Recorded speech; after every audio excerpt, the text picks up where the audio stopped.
আগামী দিনে রাষ্ট্র পরিচালনা এবং গণতান্ত্রিক চর্চা আমাদের রাজনৈতিক দলগুলোর মধ্যে কেমন হবে, রাষ্ট্র নিয়ে আমরা কে কী ভাবছি, সে সমস্ত বিষয় নিয়ে আমরা বেশ প্রাণবন্ত আলোচনা করেছি।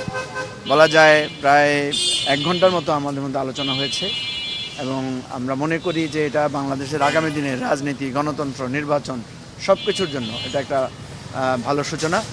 সবচেয়ে ভালো হচ্ছে উনি লাস্টে আমাদেরকে বিদায় দেওয়ার জন্য যেটা বলেছেন সরি, যে এটা হচ্ছে বিগিনিং, এটা এন্ড না।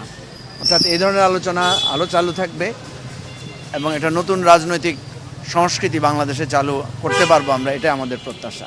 উন্নয়ন নিয়ে, পরিকল্পনা নিয়ে অনেক কথা হয়েছে এবং এই আলোচনা চালু থাকবে এবং আমরা আশা করি এখান থেকে বাংলাদেশের একটা নতুন যাত্রাপথ আমরা পাবো। আসলে রাষ্ট্রের পলিসি নিয়ে বেশি আলোচনা হয়েছে, যে আমাদের রাষ্ট্রের যে সংকটগুলো ইত্যাদি নিয়ে, যেমন ঢাকা শহরের যানজট, ঢাকা শহরের এই এত মানুষের বসবাস, এগুলোকে কিভাবে করা যায়, আমাদের কালচার কিভাবে চেঞ্জ করা যায়, আমাদের শিক্ষা সংস্কৃতি, আমাদের যে বিশাল দুর্নীতির কারণে এবং অবকাঠামোগত নানা ধরনের অপপরিকল্পনার কারণে যে সমস্যাগুলো হয়েছে, অনেক বিষয়ে আলোচনা হয়েছে। সবচেয়ে ভালো লেগেছে যে আমরা দেশ রাষ্ট্র নিয়ে বেশি আলোচনা করেছি, ব্যক্তিগত আলোচনা সেখানে বেশি প্রাধান্য পায়।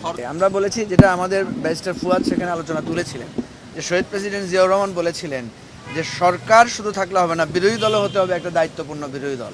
সে কথাটা আমরা ওনার সাথে কথা বলেছি এবং উনি সেটাকে গুরুত্ব দিয়েছেন যে এমন একটা রাষ্ট্র ব্যবস্থা আমরা করতে পারি কিনা যেখানে সরকারি দল, বিরোধী দল উভয়ে জাতীয় ইস্যুতে ঐক্যবদ্ধ থাকবে, কিন্তু পলিসি ইস্যুতে তারা ডিবেট করবে, একে অপরের সাথে তর্ক করবে।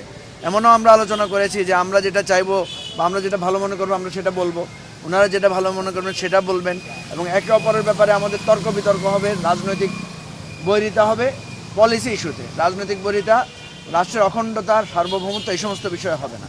এটাই আমরা আলোচনা করেছি এবং আলোচনাটা খুবই প্রাণবন্ত ছিল।